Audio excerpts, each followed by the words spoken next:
with cheap sales and marketing tricks. So it's been my mission to run an above board, transparent, and brutally honest operation to serve our clients in the best way we know how to prepare them for life in the markets. Every single day we offer video and written analysis for the major trading markets, including stocks, stock options, cryptocurrencies, and Forex markets. We offer live and clear-cut and actionable trade alerts in these markets, and they're sent straight to your cell phone and posted in the members area on trading analysis. Once the trade is out, we certainly don't leave you hanging. We follow up on every trade, whether it's a winner or loser, and we'll conduct post-trade forensic to show you what went right, what went wrong, so you learn. And very soon, I'm going to be sharing my real-life seven-figure portfolio with our members who prefer the longer-term investment time frames, with some medium-term trading and option strategies mixed in as well. So head on over to tradinganalysis.com after this show is over. Take a trial today and join us in our community. Let's get back to the show. Hey guys, good morning. Todd here. Welcome to the live stream. A few minutes late. Team and I were just doing a little pre-market prep. Hope you guys are well. Looks like we have a little bit of consolidation here after a very, very impressive break to the upside. We have a pretty good,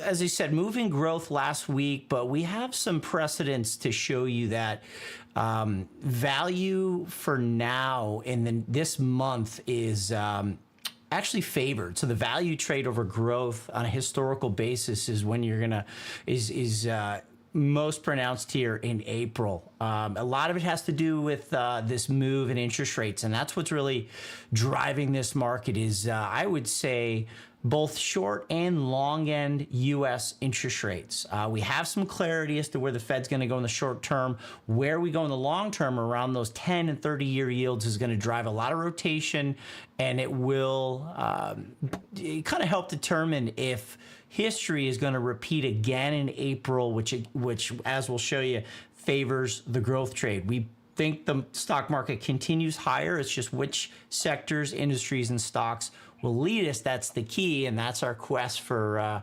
outperformance as we run our capital personally and for clients at the Wealth Management. Good morning, guys. How you doing, Alex and Terry? Good morning, guys. How's everybody? Good. Todd, we're glad you're feeling better. You were down with a bug this weekend, and that was no man. bueno.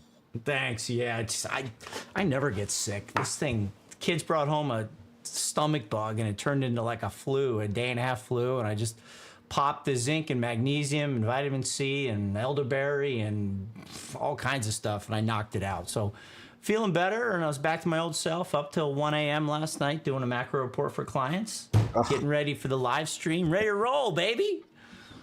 That's right. Alex, what's up? Hey guys, good morning. Good morning. Yeah, we are battling here with 2 feet of snow per night. You got snow. Wow. Yeah, but not just the snow, like 2 feet in a night. So it's kind of a worse than all winter. So kind of town was blocked, and everybody was kind of surprised. So That's today crazy. it's unfortunate. Yeah, that's crazy. It's already April, so you can see the plants kind of springing, with the buds. It's happening everywhere. I mean, how Utah just hit. Resorts hit 600 and 700 inches of snow. I had dreams of making one more trip. That's insane. Yeah, it's been a good year. Good for their watershed, though, I guess. That's for sure. All right, so let's jump in. As I said, a little bit of a consolidation here, which is fine. Just looking at where we are broader, the S&P is continuing to push higher. Jury's out as to what this wave count is. I am certainly not staking my reputation or career on this wave count. I have a feeling it's going to change, but from March 13th up, it is going to remain the same. What happens above that will be different, I believe. So let's just focus on March 13th up. And why I say it's, I have a feeling, we could come back and visit this in future times, but I have a feeling this might be part of a larger correction right here from the end of 2022 in December. And if we go into a little bit more of a significant rally, that would be the cause for change. But we'll leave that for another time. Let's focus, as I said, from March 13th up. And what we're looking at here is a third wave, right? Wave 3 should be able to reach the 161% relationship of its prior first wave, right? So if we look at the 1618, that's going to be this guy that's moving up here all the way around 42. What is that? Just shy of 4,300. The 100% is just above us, didn't reach it. I think this is a level that's untouched, and we will be able to move on up and get it. So from the daily, just get down, give you a little bit more granularity here.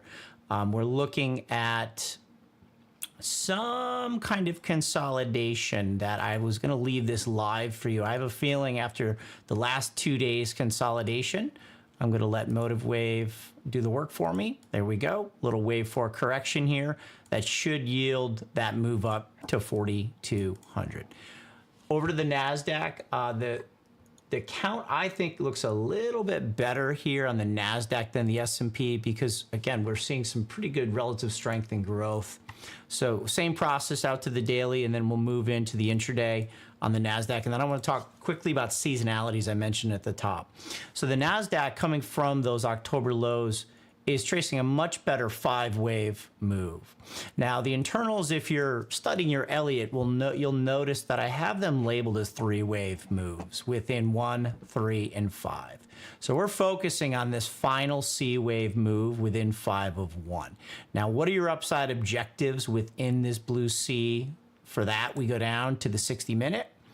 And the way I have it labeled, as I just mentioned, is a 3-wave affair. ABC up. We have near-term fib resistance in the NDX here. I think it will ultimately be defeated and move on up towards that 14,000 NASDAQ. Now, the big question and part of the question on the table is the seasonality. Okay, this is a chart I prepared for members last night. And this is kind of a macro seasonality, which I see a lot of people doing sector seasonality, but how about macro? Now, it's interesting that April is the second strongest month of the year in the S&P 500 since 1973, an average gain of 1.53%, second only to November. Now, what I find really, really interesting, and this is a little bit of an aside that I think we should all take a step back and consider. The average S&P gain is 1.53% in April. The average NASDAQ gain is 1.54% in April. So the NASDAQ actually sees a better April than May. Or sorry, the NASDAQ sees a better April than the S&P by 0.01%. But what's interesting is this is only like the 5th or 6th strongest month of the year for the NASDAQ. And that would make sense because NASDAQ's more of a volatile index than the S&P. So your thought process is probably going, well, okay, if there's months that are greater than 1.5 to, than this, if this is just middle of the pack kind of month, the downside must be greater in the NASDAQ as well when it goes poorly for the NASDAQ. That's not the case. The only negative months are September in both, and actually the NASDAQ has a lesser down September than even the S&P. So that just goes to show, right, how much the growth trade NASDAQ has outperformed the S&P over a long period of time. Of course, the NASDAQ only goes back to 1990, where the S&P goes back to 1950. I think it started in 50. I thought it was like 52, 53, whatever. But it just goes to show NASDAQ is just a stronger index. That's why growth and tech has outperformed so much. So I thought that was interesting. Problem comes in, guys, where you look at the 10-year Treasury. The 10-year Treasury seasonally, back from 83, this is the weakest month for the Treasury. And that means this is the strongest month for yields. Yields, as we've shown multiple times, higher yields, lower Treasuries, drives the rotation into value. And this is the main theme that we're focusing on. We think the market goes up, but we're trying to find the right horse to back to make the most money in the upside.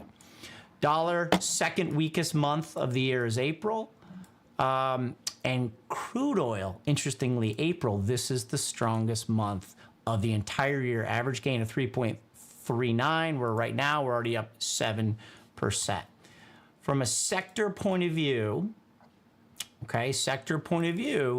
these are going to be your strongest sectors. And this is what we're focusing on. Now, it's interesting. Alex had a really good call in XLE. Maybe he'll show us that triangle in the energy ETF. But look at XLE. Remember I showed you crude, strongest month is April. XLE, strongest month by far, 4.34%.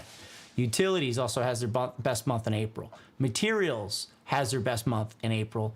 And finally, a little bit of growth trade is consumer discretionary, has their best month in April. So this is what we're going to be focusing on with our members as we roll into the member webinar, is the industries within consumer discretionary, materials, energies, and a little bit lesser extent to utilities. We don't really trade utilities. I'll hold them in the wealth management. And then another one would be industrials, not the best month in April, but 2.9%, second only to November. So some interesting times in there. And, you know, I think I'll just finish it up here and say, you know, let's take a look at what the S&P has done over the last 2 quarters. My friend Tom Lee, who I really like, I think he's very smart, and he catches a lot of crap in the media, on social media, for being bullish. It's like you're a trend-following idiot if you're bullish. But he makes some very, very good cases, and I respect his work. I subscribe to his work. He's one of few that I subscribe to. But he made the point that there's never been an occasion in a bear market where you've had 2 consecutive quarterly gains in the market, ever. So the S&P was up 6.35 in Q4 22, 6.64 in Q1 of 23. You can see the decline there, 24% off the highs. So we're coming into a seasonally strong point. Got to watch where interest rates go. I'm going to finish it with rates on that 10 years I mentioned. That is such a key point. This is going to be our guiding light here for this month, how we handle the positions. We have some very fun trades on. I'm going to show you a live Microsoft trade that we put on last week, an option trade for you option traders out there. Alex has got some fun trades he's been putting in front of us. But we're just kind of in a macro overview mode here this morning.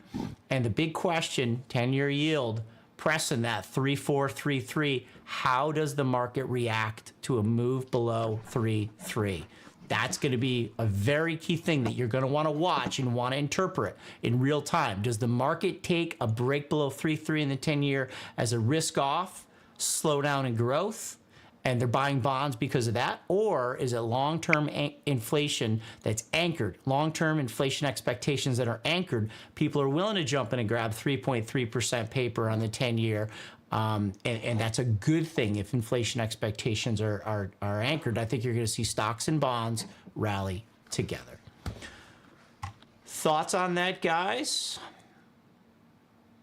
Yeah, I just, adding on to your discussion about tonality charts. We don't trade those things directly, but if you are a firm believer of a regression to the mean over the long haul, over the last couple of years that we've been way out of norm and way underperforming there in those growth sectors.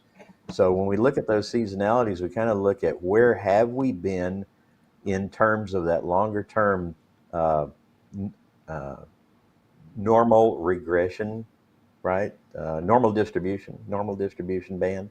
And when you look at there and you say, you can say that we really should be seeing quite a big move here in April where there's been underperformance prior. Right. Gotcha. Alex, what do you think, man? Yeah, I think it's consolidation period. So we have CPI next week, April. That reading will be pretty important. Everything below 6, I think we're going to get. Holy cow. CPI next week, 12th of April. So that will be something which I think is going to be very important. We have NFP on Friday. Yep. So we are still back and forth, but I think that this inflation narrative kind of how do you call when you release a balloon a little bit? It's I know what you're trying to say. Yeah. I think it kind of watered down a bit.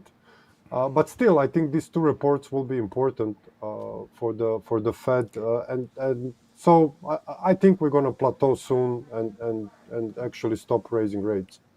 I mean, that's priced in for sure. I mean, we're already at terminal Fed funds rate. I mean, I like this little graph. I put this in the report last night to clients. Like, this is a nice little visual. You can see where the most probabilistic Fed fund rates is to the corresponding meeting. You got to forgive me. I'm still working with half a brain here. So yeah, 4.75 to 5 for the next 3 meetings through July as of yesterday is still the preferred terminal Fed funds. And then you can see, then they're starting to price in cuts as we get into the end of 23 and into 24.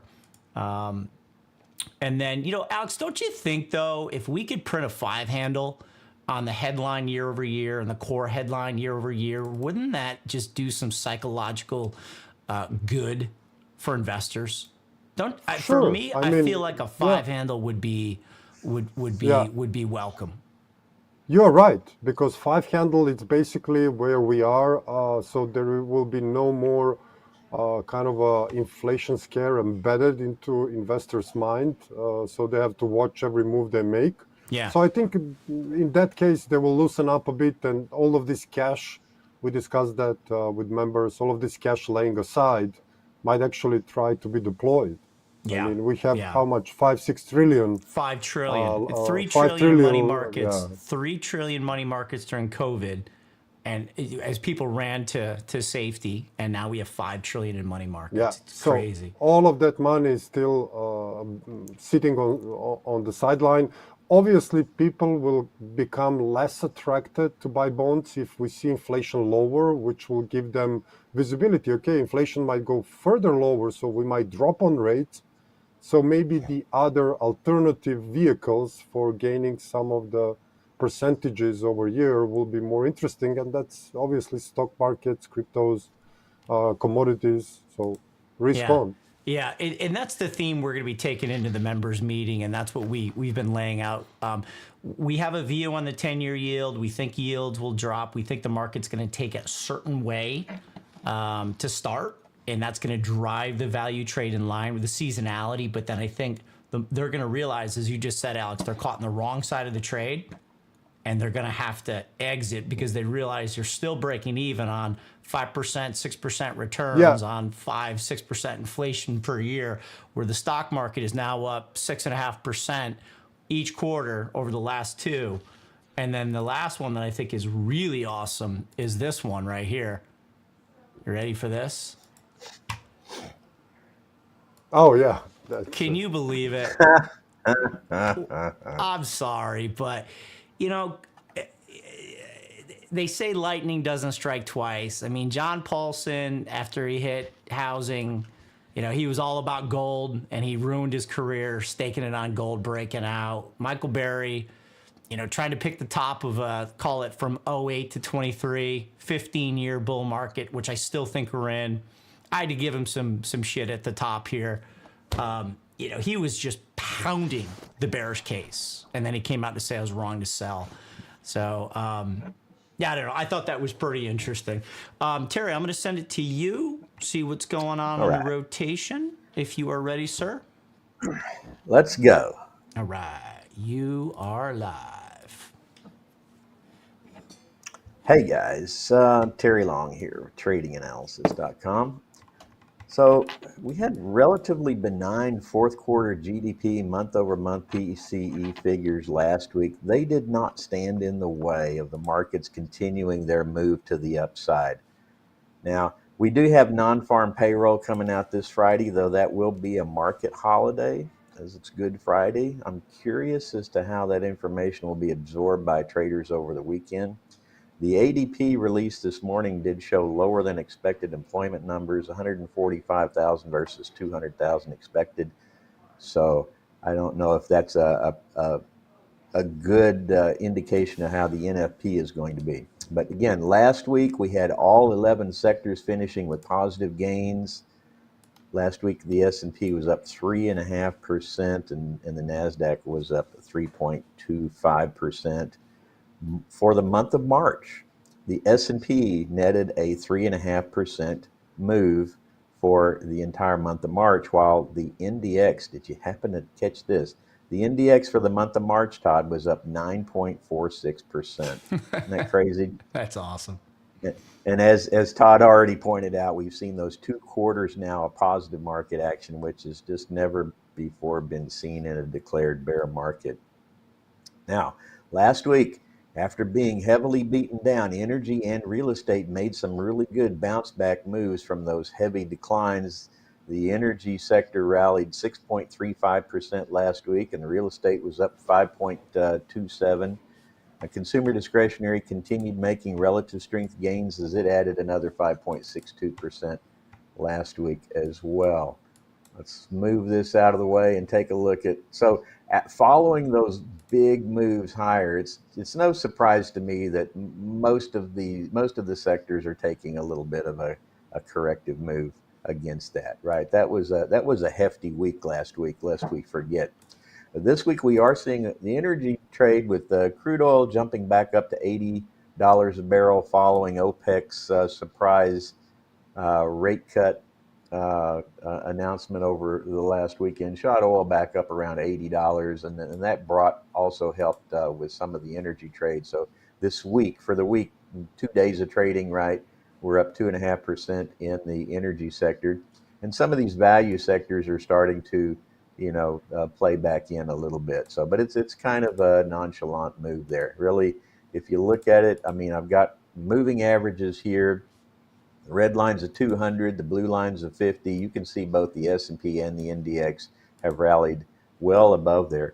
I will also point out that the NDX did rally back above its February highs, right? There's the February high. S&P has yet to do that. The NDX, I think Todd showed you, is on track actually to probably find some fib zone support or resistance up around that August highs from last year. Now, if we move over into our sector leader scoreboard in terms of relative strength, I said it last week, we were about to happen. The XLK has now captured the #1 position in our relative strength sector leader scoreboard with 104.7 move, just slightly outpacing now the communication sector, which has seen a bit of momentum. Both of these growth sectors are still on a trajectory that continues to show outperformance in the market. Now, our consumer discretionary, I thought that was within a week or so of crossing over the leading quadrant, which would place all 3 growth sectors back in. But there has been a little bit of momentum rollover, which is a bit of concern here in the XLY. Now, remember, cap-weighted XLI is heavily dominated by moves in Amazon and Tesla rather than the entire discretionary sector itself. Now, some of the value sectors down here in the lagging quadrant are attempting to stabilize and recover from their moves lower. We actually have a nice hook rotation here back in staples and in utilities, a little bit happening here in the healthcare sector. In terms of all of the value sectors, I find industrials to be the one that has held its relative strength position. That's this x-axis point right here. It's held its relative strength position better than any of them. And if the market is ready to resume a return to value, as Todd has indicated in those seasonality charts, I think we might have some opportunities to look at here in the industrials trade. That's all for me. Oh, no, not all for me. I do want to talk about, so just continuing our discussion here on growth and value. You do need to know which ETFs that you're using to pick when you're deciding how to interpret that. And so I had been using the iShares Growth and Value, IVE and IVW here in my chart. But in my data tables over here, I was using the Dow Jones indexes for growth and value.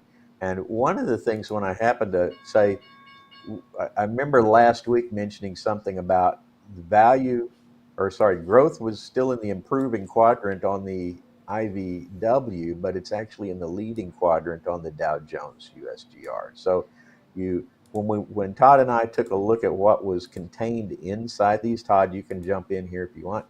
Yep. When we looked at the content here, we really found that the IVE and the IVW are kind of more balanced, and they actually have a mixture of growth and value inside each one of them. And I think that's what kind of is showing these to be a little less aggressive on the growth and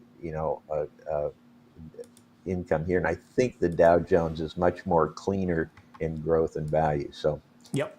that's the Agreed there. weekly rotation.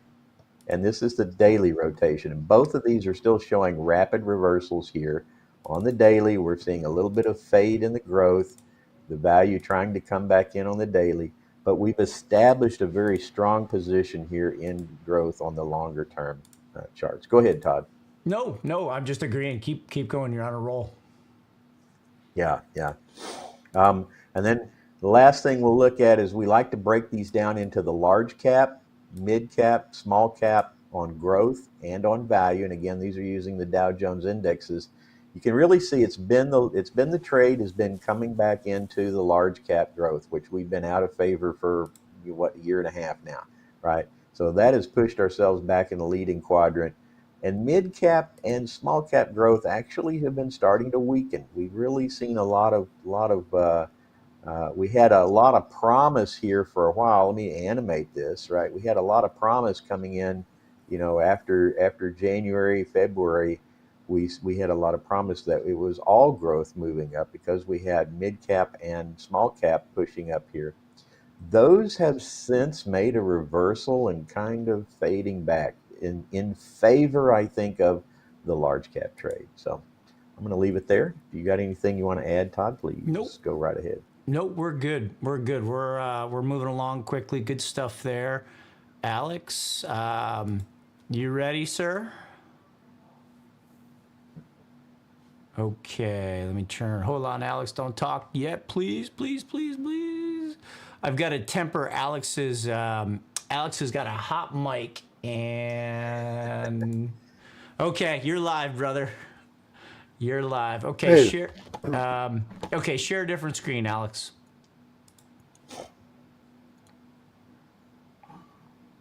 Just That's not a good sign right there. Oh, he's Well, back. he had to refresh, so. Okay. yeah, you need to refresh when you want to share Okay. the whole screen. A different screen. Yeah. Okay. So Good to go. right now, All right. Yeah. You are up. yeah. So since we mentioned XLE, so this was our February chart. We looked for a triangulation. So the current unfoldings on the XLE pretty much follow that stuff. So we talked about that with our members when the technicals precedes actually the news. So on our looking for lows, basically coupling with this sector rotation and also with the sectors. I have too many of these windows. Terry always tells me to move this, but I always look at them, so it's always a mess. Yeah, so this is the current chart, the XLE. So basically, stretch this up, you will see that from these lows, we went down to the support levels. I'm going to go on daily. So we are still looking for a triangulation down. So our support was met. This is most likely a D wave, or it can kind of prolong itself a touch. But anyhow, we think that energy is coming to the end of this consolidation, looking this ETF, and therefore looking the sector rotations and looking also the stocks in it. We have chosen a couple of stocks for our members and for us to trade when we see this actual setup mature. And basically, the stocks pretty much has the same outlook for a potential development of this triangulation or the end and continuation on the upside. So I just wanted to show you how do we address these things from the perspective combining of technicals also and relative rotation graphs. So basically, coupled with technicals, we actually was designing this fib zone and then the news came in, which pushed market up to the D wave. So kind of a good outlet of or example of how the technicals sometimes precede the news and can point out in the next direction. And I think we see that many times. So the next time from our trade desk portfolio, I want to show you one stock which we also identified using the Elliott Wave primarily on this one. So this was the AVAV. And this is one, Alex, hold on. This is one that we had mentioned on this live stream several weeks ago. We had given you guys this, and this is one of the prettiest, coolest triangles that I've seen in a while. And Alex put this in front of us. And take us through this chart, Alex. Yeah, so basically we were spotting this as a development in a wave 1 and 2, consolidation in a wave 4, but in itself, E wave actually traced the triangle. And we expected, and that's why we actually have a position on this to actually start to moving further on the upside. And yesterday, this stock traded around 14% on the upside. We have a little bit lower opening, but that's fine. I mean, whatever stocks tries to, but it was promoted in a strong buy from a couple of houses. It's a defense contractor making also one of their prime products are drones. And if you read a little bit about them, they already posted 49% to this month more earnings than the last year. So I think that the final reports will actually be the further movement on the upside towards our target. So this is just one example. This is so cool, Alex. I mean, just go back to that longer term wave count. Sure. Just give us a little bit, not that much, but let us. Okay. Yeah. So what a beautiful directional orange 2. Is that what degree is that? Is that minor orange circle 2 back in 16? Then we rally up in five nice waves in 3, and then a beautiful triangle. What you'll notice is there's actually a triangle within a triangle. And we were going into this trade, like you wouldn't want to trade this with options because this thing's been sideways for years. It's a triangle.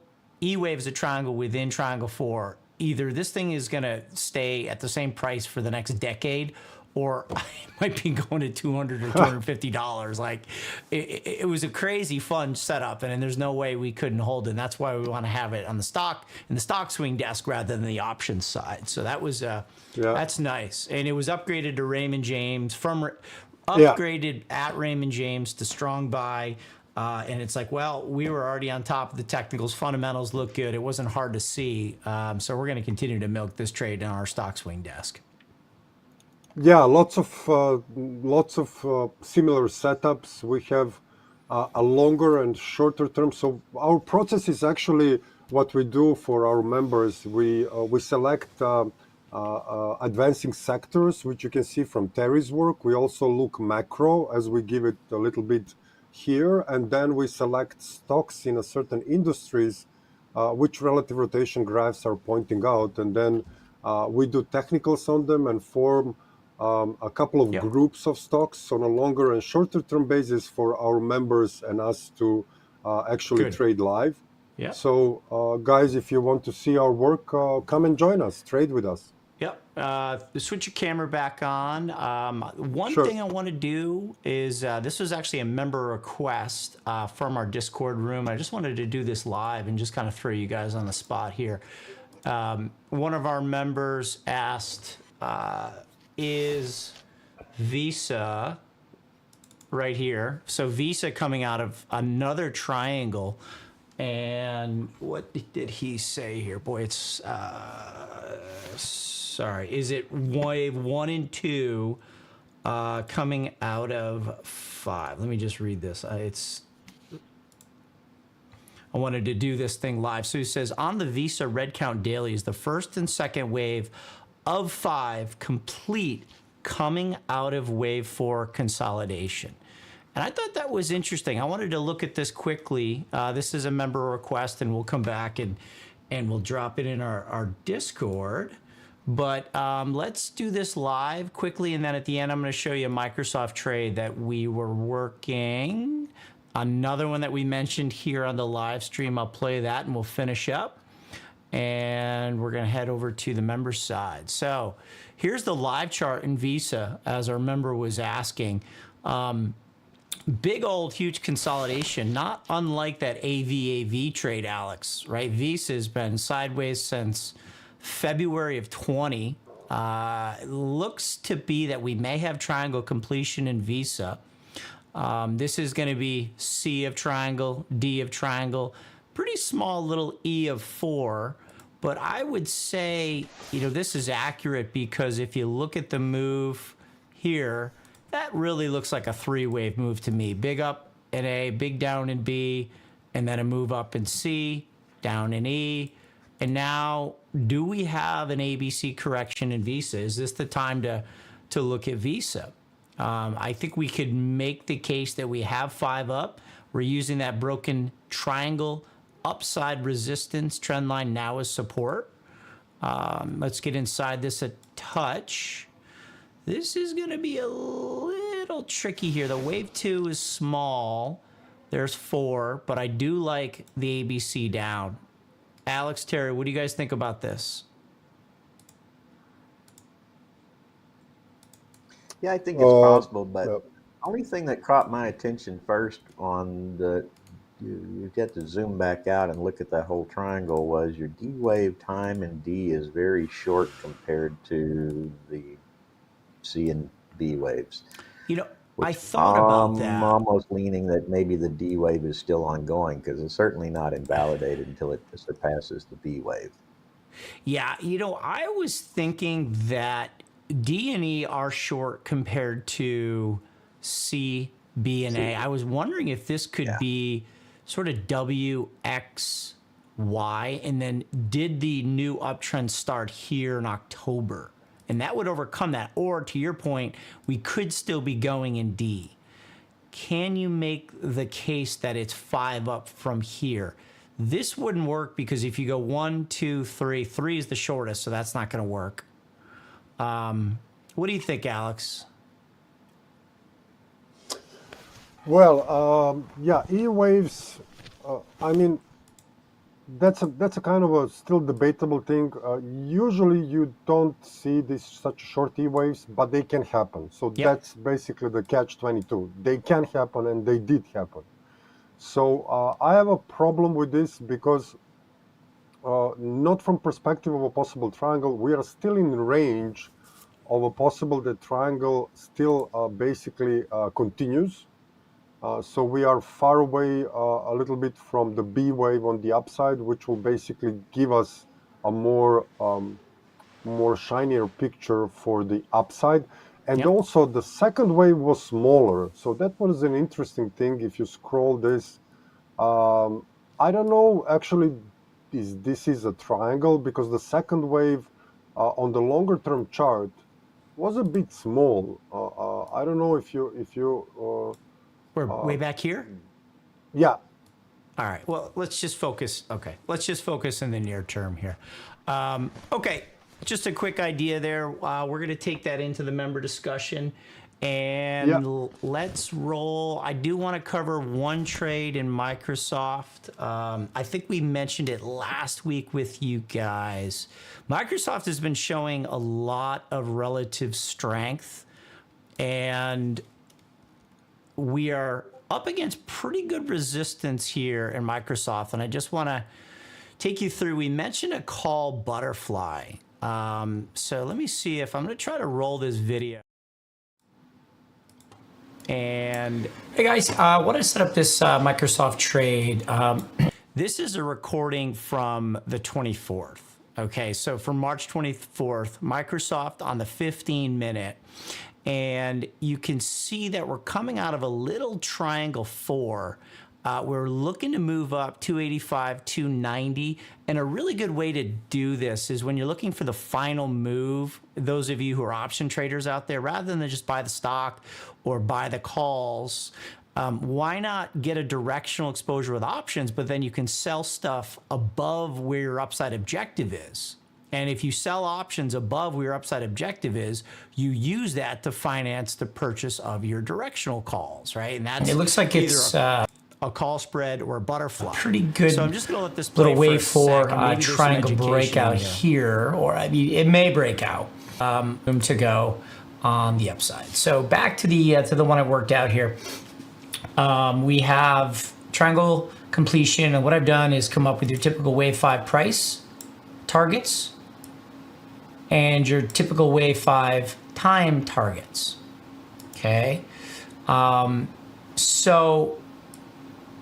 And I'm going to skip through. I'm kind of working through the trade here. So we're trying to get up 285, 290. So again, rather than just buy calls, because if you know you have triangle and a motive wave, it's definitely wave 4.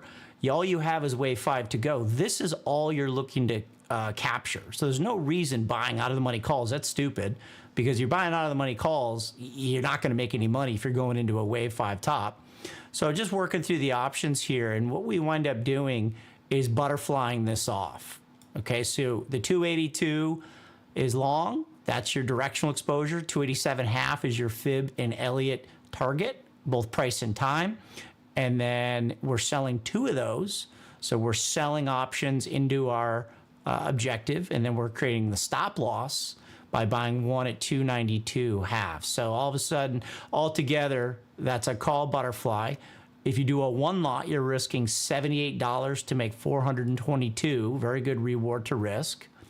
I lay out the what it looks like. I'm doing 10, risking $790 to make 42.